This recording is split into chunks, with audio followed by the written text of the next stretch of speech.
So thank you very much, everybody, for coming, and thank you for whoever is joining us over the webinar. My name is Philipe Moriel, and I'm assistant professor here at the Ranch Cattle Research and Education Center. I have a 60% research appointment and a 40% extension, and the focus of the extension and research programs for my program will always be in beef cattle nutrition. Okay, so the goal of this webinar is going to be a very brief webinar. I'm going to give you an update of the recent studies that we conducted for replacement heifers over the last 13 years here at ONA.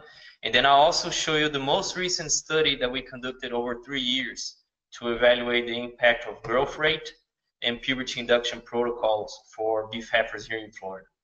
So everybody knows, it's a common knowledge that if you increase post-weaning nutrition is the most important factor that determines the age at puberty of those heifers. As you increase the plane of nutrition, those heifers will get heavier, and therefore they will achieve puberty sooner.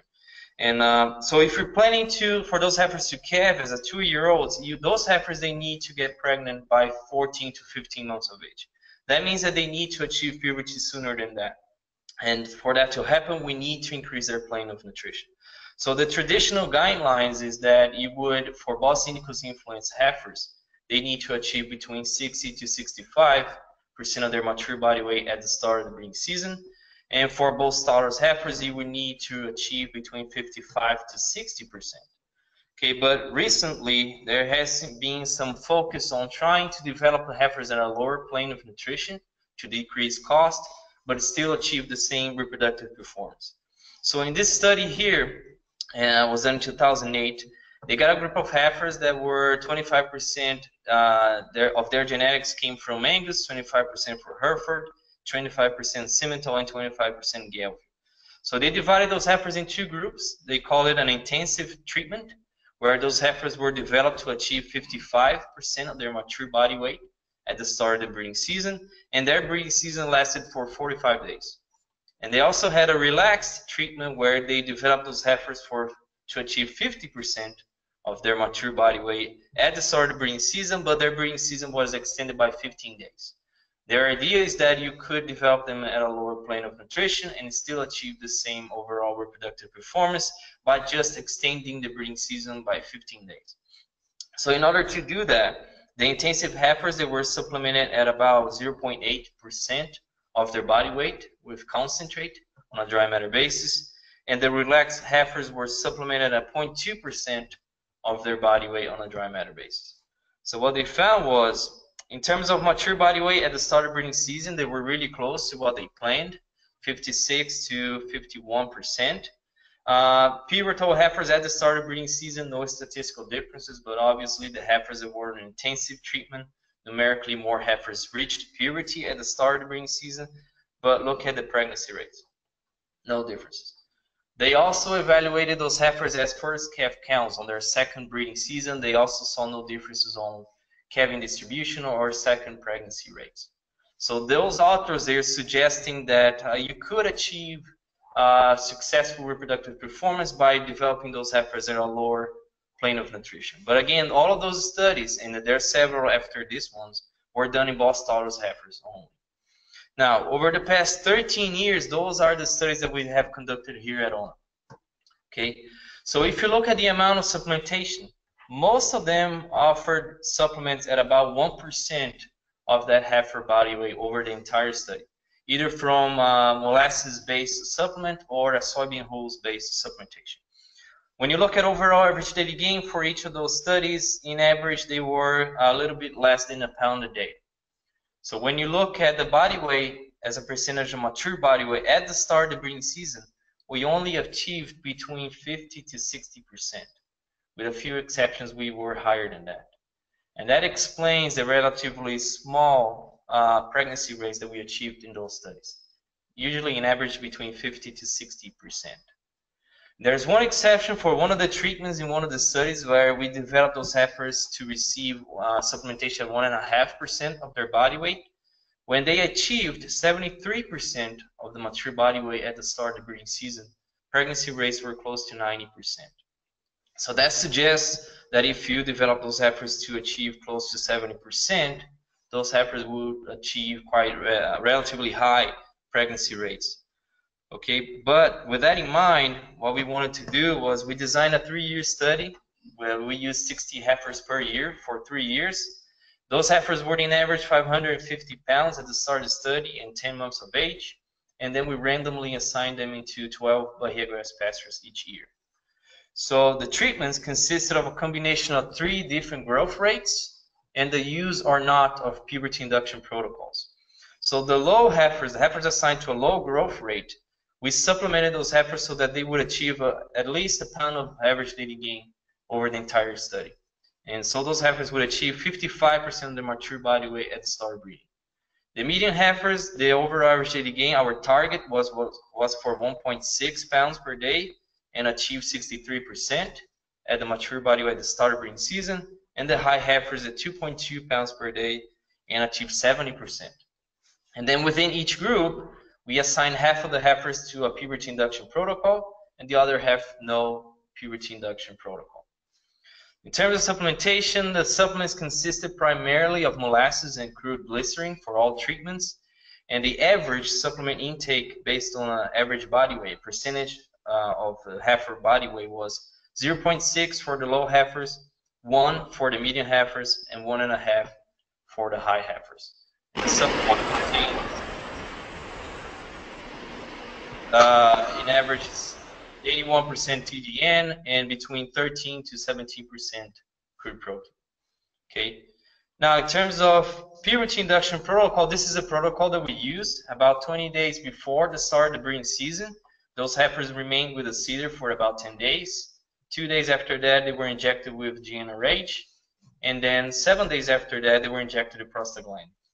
On that day, we placed yearling bulls with all of those heifers. So no artificial insemination. We only used the puberty induction protocol, and then included the bulls with those heifers until early March. And then the cost for that protocol, we estimate about $18 per heifer, assuming $10 per heifer for the seeder, $2 for the GnRH and prostaglandin shots, and $1 per heifer per day for each labor day. So before I move to the results, the main hypothesis for this study was that if we assign heifers to a high plane of nutrition, they would not need the puberty induction protocol to achieve puberty, because most, if not all of those heifers would have been pubertal at the start of the breeding season. But if we assign them to a low plane of nutrition, those heifers will benefit from the puberty induction protocol. And therefore, we will be able to raise them a lower plane of nutrition, lower our cost, and use $18 with a puberty induction protocol to stimulate puberty in those heifers. So when we move to the results, when you look at overall average daily gain based on growth rates, I mean, we achieved what we wanted. Obviously, as you increase the amount of supplementation, overall average daily gain increased for those heifers.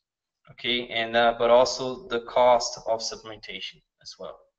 But looking at the average daily gain broken by month, you can see how much the environment in the summer, the high humidity and high weather, high temperatures impact the average daily gain of those heifers. They gain about 3 times less than during the winter time. Even though they were supplemented with the same amount of supplements, and even though the forage quality was greater during the summertime compared to the winter time. Okay, so when you look at average body weight throughout the study, we achieved what we wanted. Heifers that were in a high plane of nutrition, they were heavier throughout the entire study, and the heifers on a low plane of nutrition, they were the lightest. But if you look closely to the overall average daily gain and you compare to our target average daily gain, those heifers gain only about 50% of what we planned. Okay, our original plan for 1 pound of average daily gain for the low heifers, that you only achieved 0.55. So that shows you that, one, the impact of the environment, again, increasing the requirements of those heifers, and that also shows that the NRC does not provide an accurate estimate for average daily gain for our heifers in our environment. But even if you disregard the effects of environment during the summertime, if you look at average daily gain in the wintertime, they still achieved less average daily gain than what we expected. So again, the NRC does not provide an accurate estimate for average daily gain of those heifers in our environment. So that lower than expected average daily gain explains why they achieved only between 53 to 59% of their mature body weight at the start of the breeding season. And then that also explains the low percentage of heifers cycling at the start of the breeding season. Okay. When we increased the plain of nutrition, more heifers were cycling. The high and the medium heifers, more heifers were cycling during the first, pretty much over the entire breeding season. But look at the number of heifers cycling on the first day of the breeding season, between 15 to 40% only. Even at the end of the study, we still had 36% of the heifers assigned to the low treatment never reached puberty, and those on a high and medium, 20% of those heifers never had a chance to get pregnant during the breeding season. So when you look at, again, over the growth performance for those heifers, as we increase the amount of nutrition, those heifers were heavier, so they start to puberty sooner. But even though we had more heifers cycling during the first 30 days of the breeding season, we had no differences in pregnancy rates, no differences in calving rate as well. Okay, so we don't need to do an in-depth economical analysis to realize that if there's no benefit to pregnancy rates, as you increase the supplementation cost, you're gonna either profit less or have a significant reduction on increasing your loss. But even though calving rates did not differ, when you look at calving distribution per week during the calving season, obviously those heifers on a high plane of nutrition, because we have more heifers cycling, more heifers calved earlier compared to those on a low plane of nutrition, which is good because you're going to wean older and heavier calves. But unfortunately, we had no impact on calving percentages among those treatments. And something that I forgot to mention at the beginning, it's very important, and I apologize for that, is that we had no interaction between puberty induction protocol and the growth rates. That means that contrary to what we expected, the impact of puberty induction protocol did not depend on the growth rates of those heifers. And that is mostly because those heifers gained only half of what we predicted. So it's possible that if they had achieved what we planned, we would have seen the results that we originally hypothesized. But in this case, because of the limitations on growth performance, we did not see any interaction between using the protocol and different growth rates. Now, in terms of puberty induction protocols, the results that we found was for the first 40 days of the breeding season, whoever were assigned to a puberty induction protocol, more heifers were cycling. After 40 days, those that were not assigned to a puberty induction protocol, they catch up, and no difference on percentage of heifers cycling until the end of the study. Now, when you look at performance, obviously those heifers assigned to the synchronization, they achieved puberty 24 days sooner than those that were not assigned any puberty induction protocol, and they were lighter at puberty as well. But again, no differences in pregnancy rates, and a numerical difference greater calving rate for those assigned to the synchronization. Okay, maybe one more year we would be able to detect differences here, statistically significant, but numerically a 9% increase in calving rate if you use the puberty induction protocol. And they also calved in average 11 days sooner when you use the puberty induction protocol or not. And when you break calving distribution by week of the calving season, because we had a much greater amount of heifer cycling due to the estrus synchronization, you increase the amount of heifers calving earlier due to that induction protocol. So if you do a very brief, very simple math, let's say we have 100 heifers, the cost of synchronization for those heifers, the cost of using the same protocol that we had was about $1,800. If you assume that you increase the calving rate by 9% and you assume an 80% weaning rate, your income would be increased by $4,600. So the balance is almost $3,000. So I'm not advertising that everybody should be doing a puberty induction protocol, but this is probably something that we should consider start using, especially because our heifers struggle. They have so much challenges with the environment and their impact on their growth performance. Now, what we wanted to do before I finish is that at the end of the study, we used all the heifers, all the data, regardless of treatment. And we wanted to evaluate what's the difference between that heifer that achieves puberty at the start of the breeding season and those heifers that have not reached puberty at the start of breeding season. What's the difference on age? What's the difference on body weight and reproductive performance? So we call them as cyclic on the first day of the breeding season or pre-puberty. Okay. So those heifers that were cyclic, they had exactly the same body weight as a percentage of mature body weight at the start of the breeding season. But they were 8 days older. Okay, that helped, but did not fully explain why the big difference in pregnancy rates. But we had 87% pregnancy rates for those that were cycling on the first day of the breeding season, and only 55 for those that are not.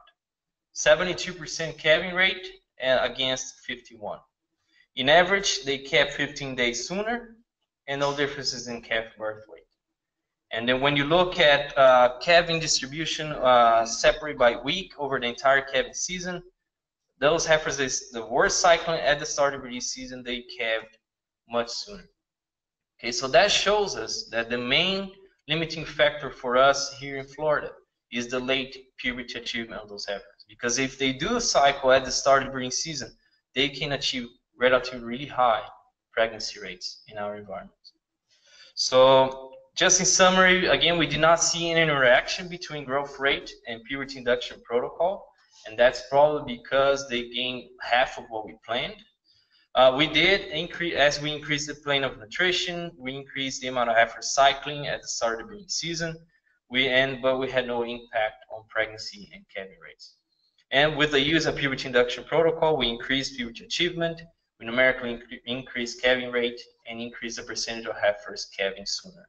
So, and again, the major limiting factor for us in our environment is that heifers are achieving puberty late due to the challenges that they face caused by the environment here in Florida.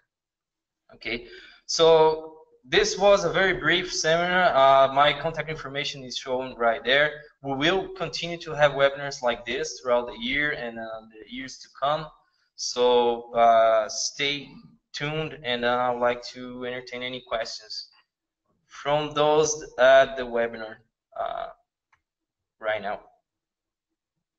Okay, we can take questions from the audience here as well. Does anybody have any question here while everybody else is typing?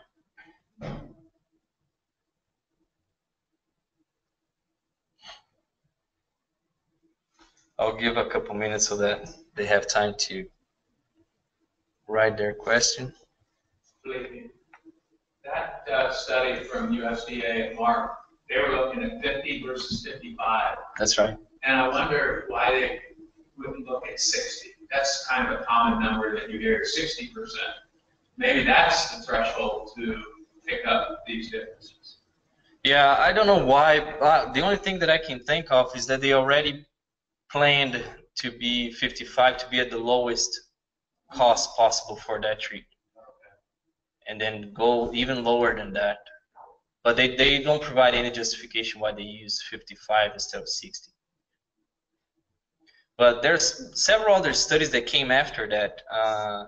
And some of the justification that they say why nowadays those ball stars counts do not seem to suffer too much if we lower the growth rates is because of genetic selection.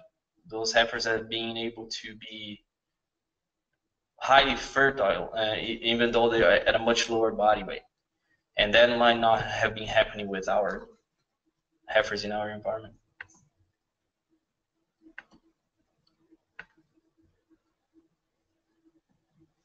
We do have a question. Okay.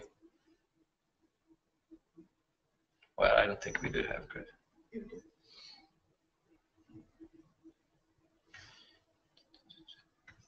Sorry, I can't read whatever.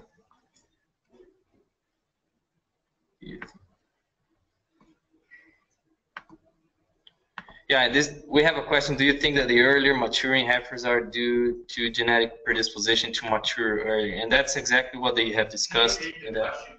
Yeah. Do you think that the earlier maturing heifers are due to genetic predisposition to mature earlier? And then absolutely, that's what they have been shown in the first two studies that I showed at the beginning. And the other question is, if you're tampering with their natural development cycles, aren't you jeopardizing the overall health of all the livestock herd long term? We don't know that. We don't have any indication that working with that development cycles would have any impact to their overall health. So I don't have any indication to say that it does happen. All right, so I'll Okay. Do you plan to follow these cattle through to their second calf rate success? No, we did not, because all of those heifers, they are here at ONA. We early wean all the first calf counts, so we never evaluated any impact, and that would probably mask a lot of the potential difference that we would have.